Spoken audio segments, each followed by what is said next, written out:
Hey folks, welcome back to the Edupedia world, and I am Abhinay Gupta. And today again we are continuing with the Securities and Exchange Board of India, right? Which is now henceforth will be termed as the SEBI Act. Why? Because the Act has already given a short title to itself, right? Which is the SEBI Act. So if you look out on the television, on the newspapers, in the parliament, they refer to it as SEBI. Nobody goes on to elaborate the entire name, right? Like the Securities and Exchange Board of India Act 1992. No, it's just SEBI Act, right? So when you refer to the board, you say SEBI. When you refer to the act, you say SEBI Act, right? So henceforth, wherever we need to refer to this act, we'll call it SEBI Act. Okay with that? Yes. Now, so I hope you people have already been through my previous lectures on SEBI, right? And you have the base understanding of the background of the origination of SEBI, the need, why was SEBI needed, and when SEBI came up, it was actually a revolution into the stock market, right? Because SEBI brought in strict guidelines and strict restrictions and a regulated framework for the entire security market, the stock exchange market, right? So today what we will actually go ahead to see is the formation of the SEBI as a body, right? So we saw that, okay, these were the circumstances, these were the points that led to the origination of SEBI. That is one thing. Second thing, what we are seeing over here is SEBI as a body, what it is. So we'll be referring to section 3, section 4 and section 5 of the SEBI Act 1992 today. And yeah, you remember, like, we had bifurcated the SEBI Act and the SEBI ICDR regulation 2009 separately, right? So after we are done with the SEBI Act, we'll pick up the SEBI ICDR regulation 2009. So first we'll pick up section 3, establishment of SEBI. It's not act, it's the board. Always remember, please pay attention to the word that I use. Is it SEBI or is it SEBI Act? If it is SEBI, I'm talking about the board. If it's SEBI Act, I'm talking about the act. So when we talk about the board, SEBI board, it is incorporated, right, by the central government via a notification. We all know that, because the central government has been given the power to formulate this body via a notification. So when central government actually enacted or notified this act, right, then a body came into existence, and that body is the SEBI, Security Exchange Board of India. So it's a body corporate, means it's just like a company. And when it's a body corporate, you know it has a perpetual succession and a common seal. Now, I don't think I need to get into the detail of explaining you what a perpetual succession is and what is a common seal, right? All the stamp that the company has, right? It's a seal.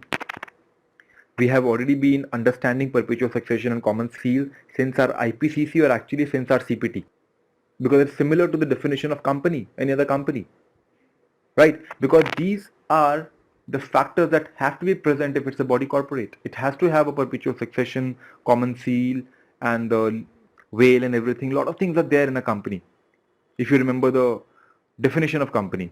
So along with perpetual succession and common seal, they hold a legal identity of their own. You remember, right? A company is a separate legal entity, the statement.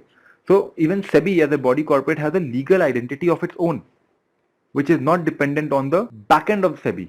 When I say back end, it's about the management of SEBI, right? The chairperson is different, the board is different. So the board itself has a legal identity, and hence you can sue the board and the board can sue you. That means the board has the eligibility to sue and be sued in its own name, right? It has the power to acquire, hold and dispose of the properties, which may be tangible, which may be intangible.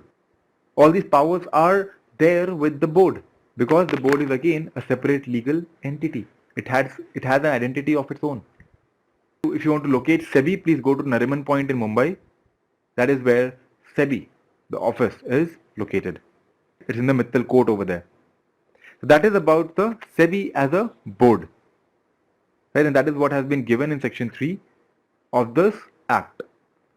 So can sue and be sued, and head office is in Mumbai.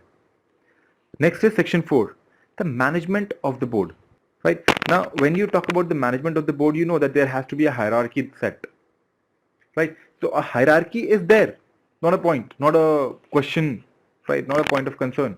But if you look at the top of that hierarchy, if you look at the top of the pyramid, then there is a certain structure. right? There are certain individuals who have taken the highest position in that board.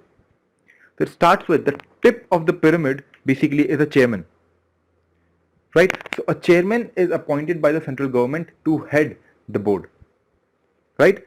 So if you just imagine a pyramid, if you imagine the entire hierarchy, then you see that there's a tip, right? So who's sitting on that tip is a chairman, and that chairman is given that position by the central government, right?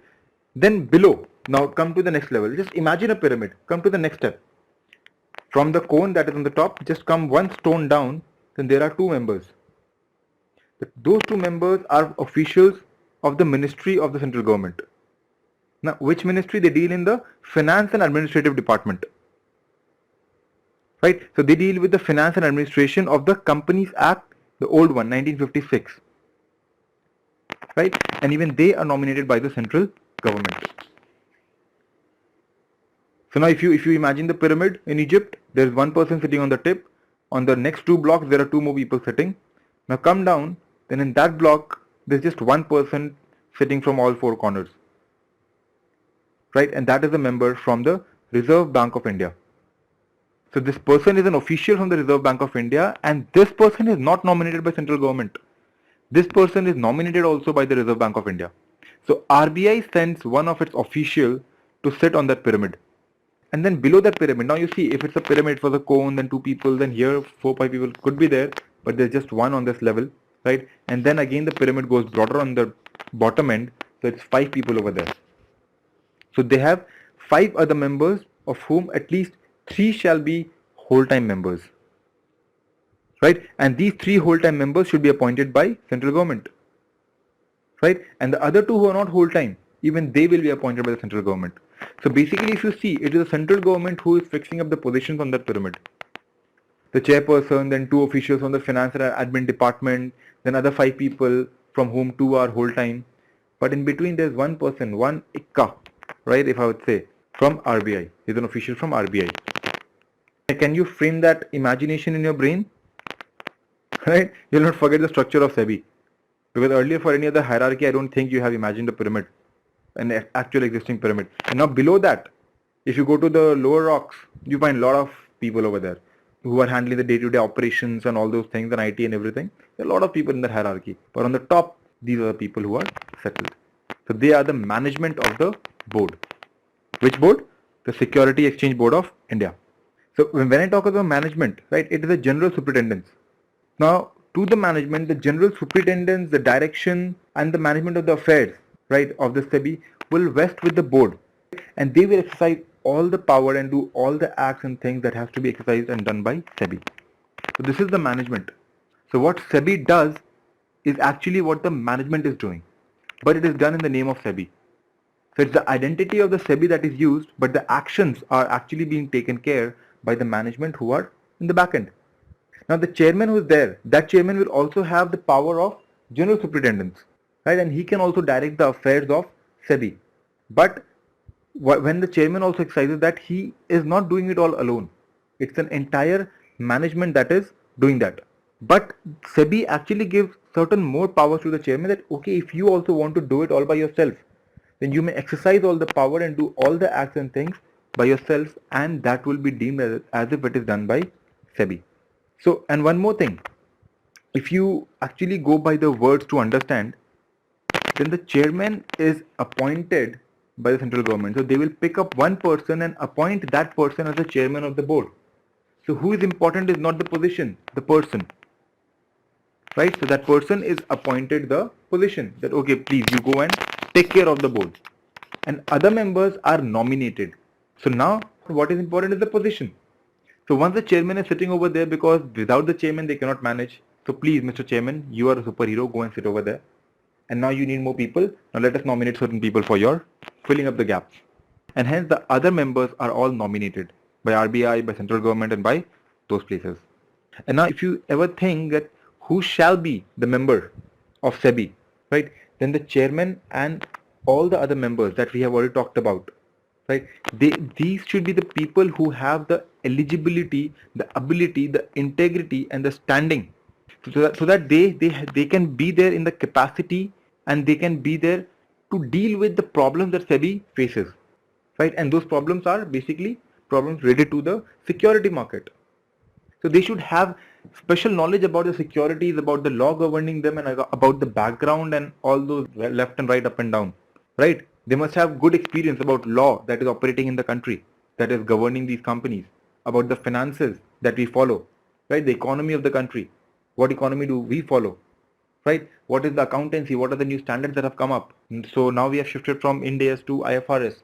All these things is what is the concern of the members. So all these people who are there, the 5 people nominated, the 2 people nominated, 1 person appointed, they should have enriched themselves with such kind of knowledge base so that they are capable enough and eligible enough to run the entire board. You're understanding, right? These people are running the board. So these people should have these capacity and eligibility, right? So this is about section 3 and then section 4. Now the next lecture is gonna be interesting. I'll see you guys back in the next lecture. Until then, this is Abhinay Gupta signing off. Thank you and bye-bye.